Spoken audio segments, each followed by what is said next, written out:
I want to watch something with Tim Thomerson, classic B-movie actor, did some of the worst bad, cool movies of all times, like Trances, Dollman and Dollman 2, Demonic Toys.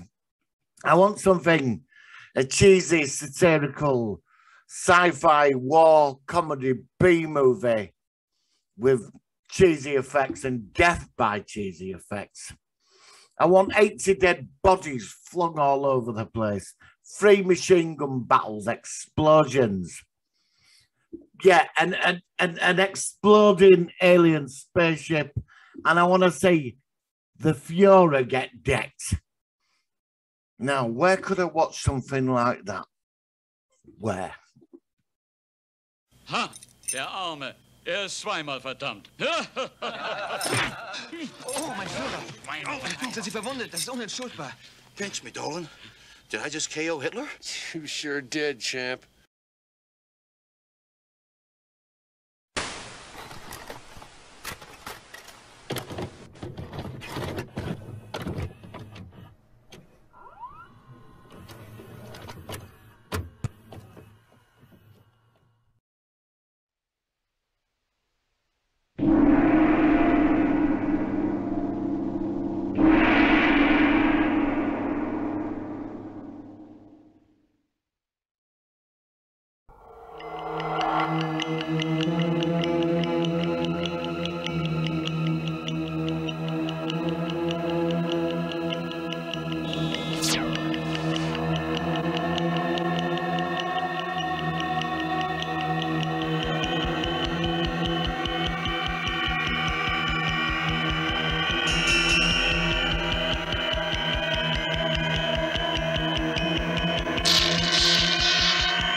Zone Troopers.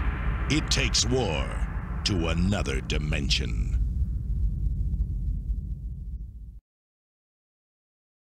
Hello and welcome to another episode of It Could Have Been a Classic. This one is, I really enjoyed watching this one last night. Zone Troopers, 1985 American science fiction film directed by Danny Bilson, starring the legendary, one of my all-time favourite cheesy actors, Tim Thomerson from Trances and Dollman. And you're not going to believe this. This has a connection to one of the best films ever made, The Rocketeer. Danny Bilson wrote the screenplay for The Rocketeer. He did Viper, the TV series, as well. And the music is by Richard Band.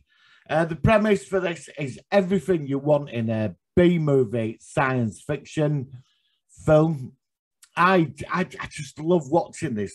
My history with this film is that I was going in the video library when when like people were getting videos at home, and I used to keep going in our local video library, and they had a 50p section. It was like the section at the back of the video library. Everybody went for mainstream movies, but if you wanted like, I don't know, stuff like Reanimator and Trances, and this is where you go look. And I'd go in there, and you get like 6 movies for like a few quid, for night or weekend. And I used to keep seeing it, and the alien on the cover, and I just didn't bother with it. I thought it's one of them really terrible movies, like, and I sort of picked it up. Well, no, sorry, I used to pick it up, and I didn't bother with it. And I saw the trailer. Remember, we used to watch VHS trailers and get that voice, death and life and the hero, you know, and they're coming for you. You remember that voice on the promos and all that? Well, I saw the trailer and I thought, well, right, it's not what I thought it was. So I rented it out and absolutely love this movie. I have ordered this on Blu-ray, actually. But the good thing is, it is on YouTube. So obviously you've got Tim Thomerson in the film, and you've got a lot of the cast of trances in this as well. It was filmed in Italy, which you don't really think it's Italy, actually, for some reason. I don't know. Availability, the film was released on video cassette by Lightning Video in 1986. In 2005, Metro Goldwyn issued a widescreen print of the film, which was shown on Showtime, fueling speculation that a DVD release may be possible in the near future. The film was released on a manufactured on-demand DVD-R by MGM as part of their limited edition series on December 6, 2011. The film was released on Regent Air Blu-ray on July 28, 2015 by Kino Lorber. It features a commentary track by Danny Bilson, Paul DeMay, an interview with Tim Thomerson, and the film's original trailer. Now, the development is, I show a lot of interest in development because I've always believed that every film, even how bad it is, there's a story there, because you have to raise the money for the film and pay the production crew and all that, and the editing, the rushes, the rest of it, all needs to be paid for. Do you know what I mean? They used, I like the opening track to the movie. It's Glenn Miller, you know, and it's something special about this film. So we're going to get into Zone Troopers.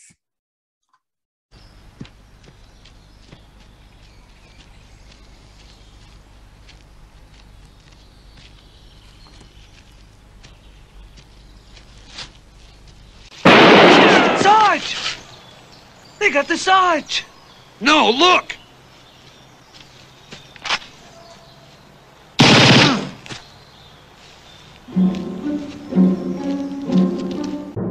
So, Zone Troopers, let's get into the story, a quick synopsis.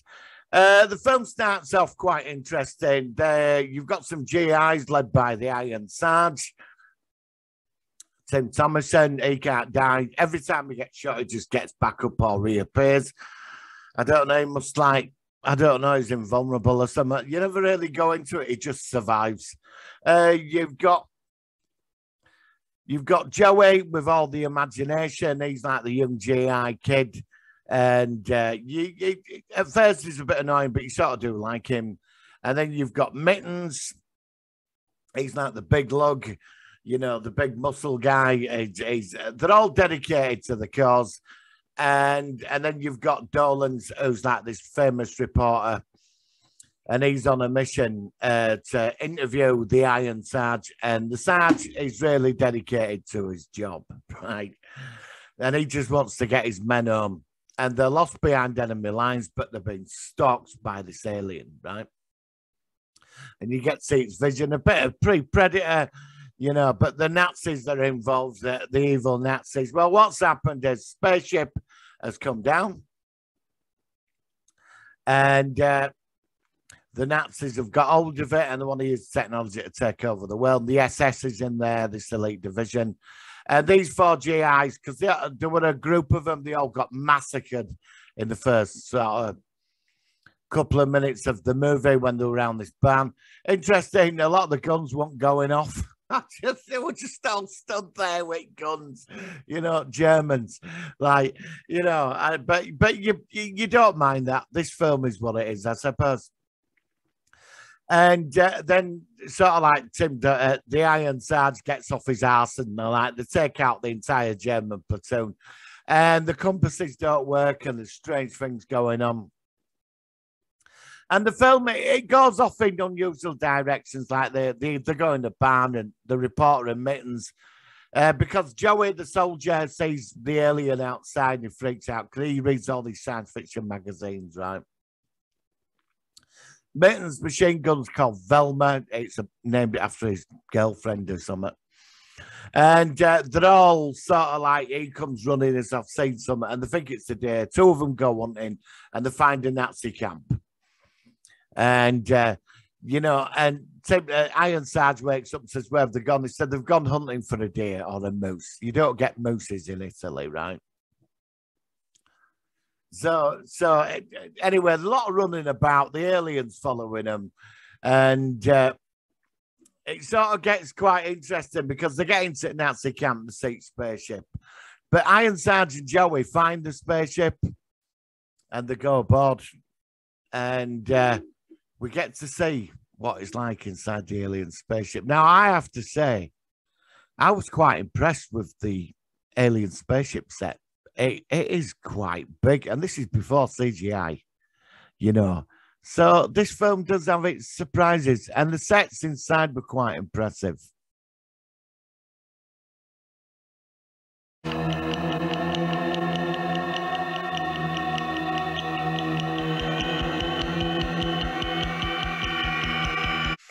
So they go on board ship and the alien and the Nazis turn up and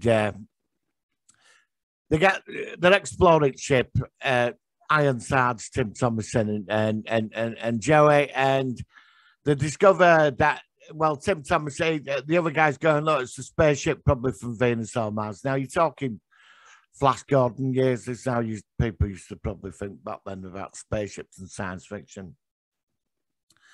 And the Iron Sarge says, we need to blow this ship because we can't have the Nazis affecting it, because the ship also is creating this magnetic field that's messing up compassing and they don't know where they are. And a big load of Nazis running down thing. Anyway, they sneak out through an emergency exit, throw a pineapple into the, that's what they call it, a grenade, into the tailpipe of the ship and blow it up. And the explosion's quite impressive and they go running off. Meanwhile, I mean, this is classic. The other two get caught in the Nazi camp because Dolan tries to steal the evidence at films and photographs, and they get caught, and they're being tortured, and like they're all like macho bravado bullshit, which is great. Do you know what I mean? And Mittens is getting punched by this Nazi all the time. He keeps repeating his service number. You know, and the Fiora turns up and Mittens knocks the Fiora out, which is fucking hilarious. But who's going to believe you? So after like knocking it, they're out on the floor, which is hilarious, right? The other two turn up and the alien gets caught and it's like this bug thing.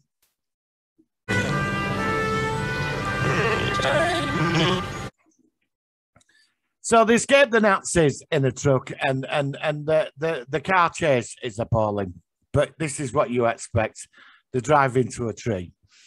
And then the Nazis launch a shell from a tank or a tank gun or whatever, and it hits the truck, but the alien creates a force field, and they get out and do a runner after they've killed some more Nazis. I mean, the Nazi death toll in this is incredible.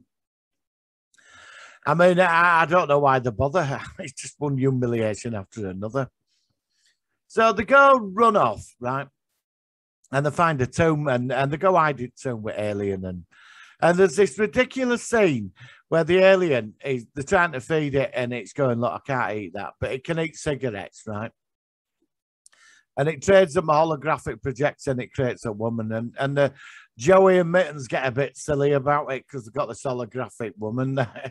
For fuck's sake. So anyway, there's a bit of an argument and woman disappears and they all fall asleep and alien fucks off.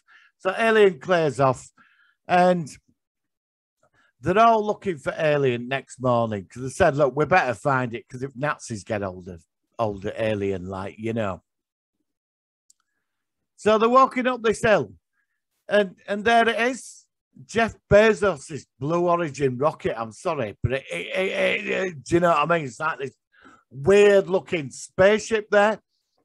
And these aliens turn up with the bug alien, who is a female. I'll say you want to go to their planet if they're all shacking up with bug thing. I mean, you know. It's like something out of the World's Fair.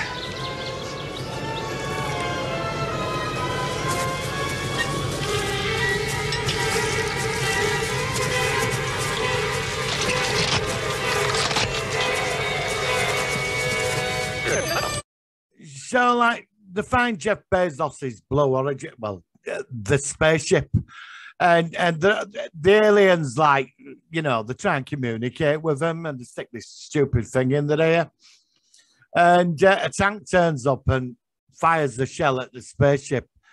But it's like Joey, who's like the one with all the imagination. It's got this, like, really out there. He's like, I suppose in a way he represents the best of humanity. He's not afraid of the aliens. He's so, like, blown away by it all.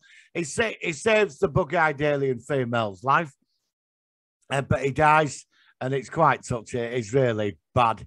And then the tank gets done by special cheesy effects.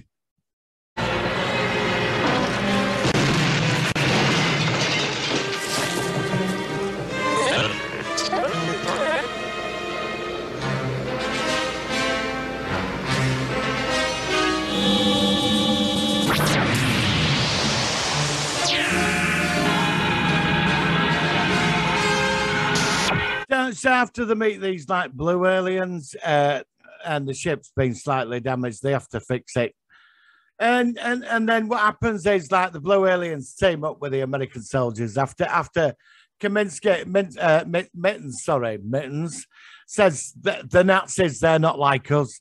And suddenly they're holding the line so they can launch the spaceship. But the female bug alien, you don't even know where you find out where the fuck he come from, right? Right. They give them ray guns. And there's loads of Nazis all coming over this valley, right? And they all get disintegrated. I mean, it's just fucking stupid. I mean, it's great. It is good, but it's bad. I mean, you don't want to die by cheesy effects, right? And that's it. It's like the blue aliens, like that's it. They all get vaporized. Oh yeah, the surrender. And Sarge, the Iron Sarge, Tim Thomerson, goes down there. He's got his last grenade and takes out the German colonel.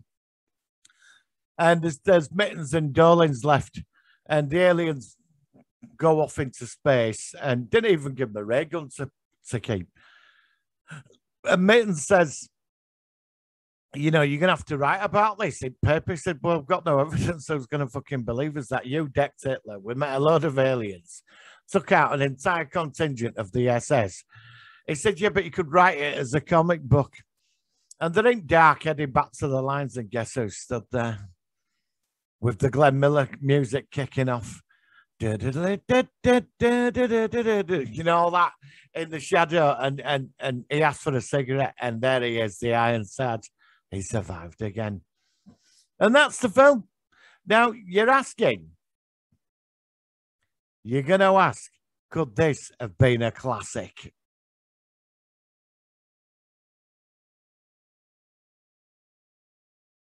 Well, that's the question, isn't it? Now, I enjoyed watching this last night. I really did. Look, this film is what it is. But I think there is potential in this film. I really do. And I think the thing it lacks for the money. And, you know, you've got a fairly good, decent acting cast in this with the four main characters.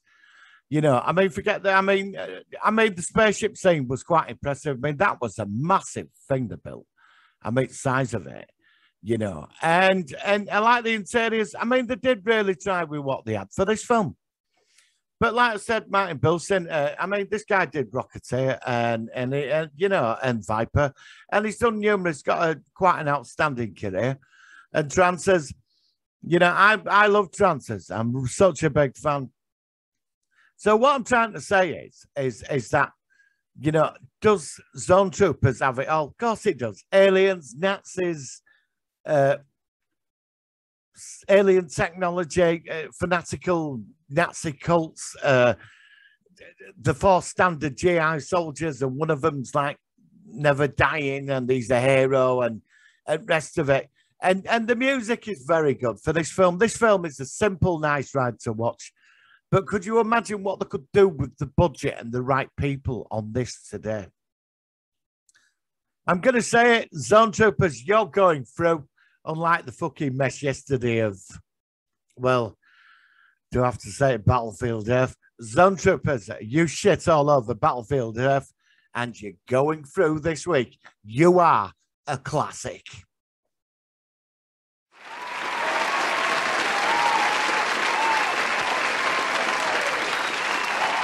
er ist zweimal verdammt.